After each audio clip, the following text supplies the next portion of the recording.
Napansin ko lang, nakakailang buwan nang nakaupo yung mga senador natin sa Pilipinas. Ngayon, umupo na sila. Ano nangyayari ngayon? Nakakailang buwan na sila. Meron ba silang nagagawa? Ang ginagawa nila, kanya-kanyang siraan, kanya-kanyang expose. Wala, hanggang sa wala silang nagawang tulong sa ating bansa.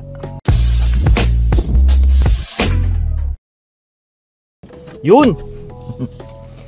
Good morning sa ating mga viewers, sa ating mga subscribers and followers and everything.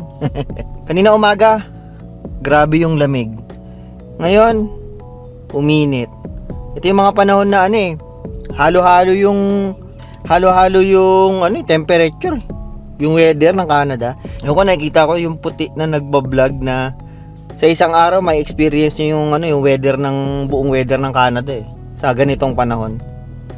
Mamaya malamig masyado, mamaya sobrang init, iba-iba Kaya dito pagka yung hindi ka ready, kunyari umalis ka, lumabas ka ng bahay, dapat lahat dala mo may panlamig ka, may naka-t-shirt ka.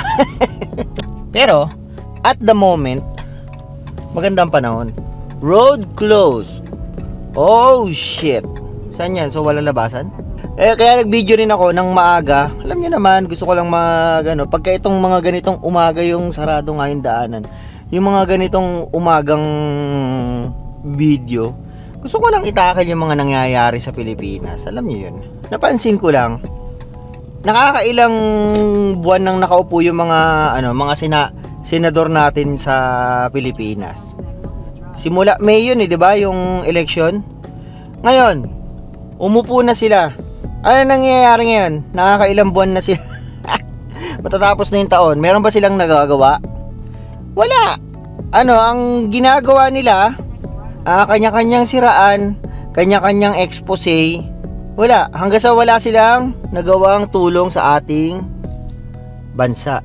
Ang nagsasaper yung mga Pilipino Kaya nga binoto yan mga yan para gumawa ng batas, para tumulong sa bayan natin.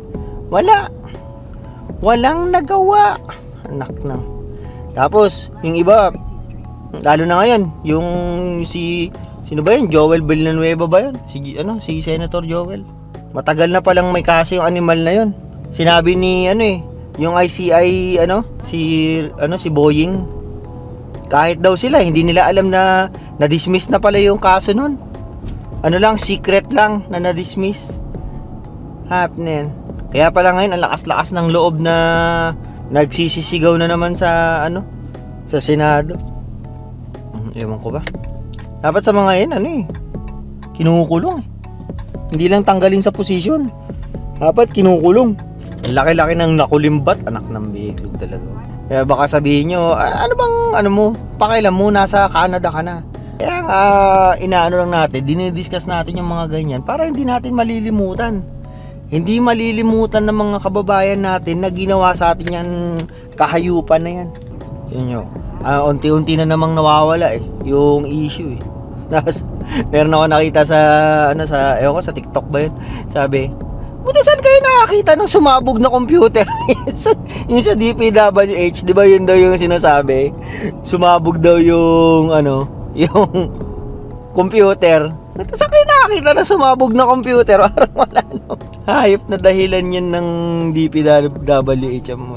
Walang para lang mayroong ilusot Pero sana walang hindi nasunog yung mga ebidensya na kailangan natin. Kasi kailangan natin yung mga ebidensya na yan Ang daming ilulusot yung sa mga pagka nawala yung mga ebidensya na yan. O nga pala, ngayon papunta ako sa Purelator at ipapadala ko tong modem ng Bell.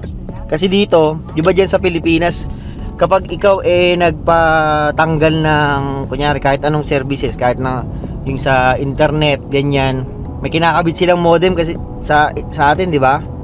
Pagka nagpatanggal kayo ng connection, sila mismo yung magtatanggal ng di ba, ng mga gamit nila, yung mga equipments nila, mga modem, mga ganyan, mga router, ganyan. Dito hindi. Ikaw yung mismong magbabalik sa opisina nila. Tapos pagka hindi mo yun naibalik, i-charge ka nila yung sa gamit na yun. Kaya dapat mo ibalik. Magkano? Nakita ko 190 yata, $190. Magkano na yun? Sayang. Kaya kailangan nating ibalik. Libre naman. Yung yung Westman, yung isang internet dito, internet service dito. Malapit lang yung office dito. Itong Bell, mukhang sa iba ipapadala kasi kailangan sa Purelator. Yung Purelator dito, parang parang LBC sa atin ganyan. So dadalhin natin doon at sila na magpapadala sa Bell. Saan na ba ako? Yan, yung tungkol sa nangyayari sa Pilipinas. Ewan ko ba? Talagang circus eh. Circus yung nangyayari sa gobyerno natin eh. Tinatawanan tayo ng mga mga kalapit bansa, no? Kawawa mga Pilipino. Pinagtatawanan lang. Wala eh. Ayoko naman kasing magsabi na 'di ba sinasabi ko nung isang araw na magalit kayo. Ayoko namang sabihin na gayahin niyo yung nasa Indonesia sa sa Nepal, insinuating tayo, violence tayo. Dapat mapayapang protesta. Actually, meron pa rin naman mga nagpo-protesta sa atin, yung parang paunti-unti, kaya lang wala eh, hindi nagkakaroon ng traction eh. Alam mo yun, parang baliwala lang. Kasi wala eh. Wala naman kasi nangyayari, kaya parang tinatawanan lang din ng mga politiko. Sabi, wala namang mangyayari dyan. Hindi na uso yung mga EDSA revolution na yan. Parang ganun yung tingin na lang nila dyan. Matitigas na talaga yung muka. Ang kakapal na ng mukha nila. Paano mo pa sila mapapatalsik, di ba? Paano mo pa sila mapapababa sa posisyon? Sila lang din naman yung nag-iimbestigahan sa sarili nila. Kapag napatunayan tong isang kasama namin na merong kalokohan, baka sumunod na ako. Ganun sila. Kaya walang pag-asa Pilipinas, mga men. Isipin yung future ng inyong mga anak. Paano na lang sa future ng mga anak nyo na tatanda dyan sa bulok na sistema ng Pilipinas. At mas malala pa.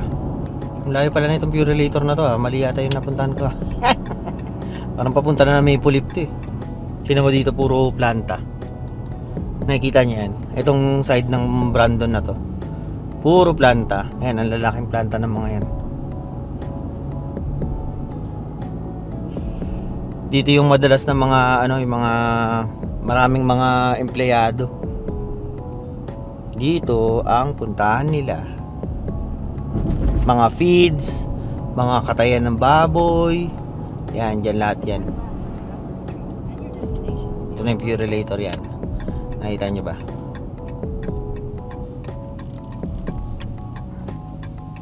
Yan, dyan tayo magpapadala. Nasa gitna ng disyerto. Yun. Mag-ano lang tayo. I-send ko lang tong equipment ng Bell para hindi tayo pabayarin ng $190. Sayang eh. Pero yun lang yung sinasabi ko. Tingnan nyo yung mga senador natin dyan. Mga wala namang ginagawa. Ilang buwan na nakakalipas. Purong ginagawa lang nila. Puro pabango.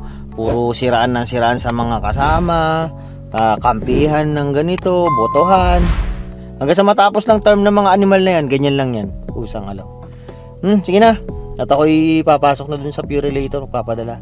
Like, share, subscribe. Yung alam nyo yun. Sige na, paalam.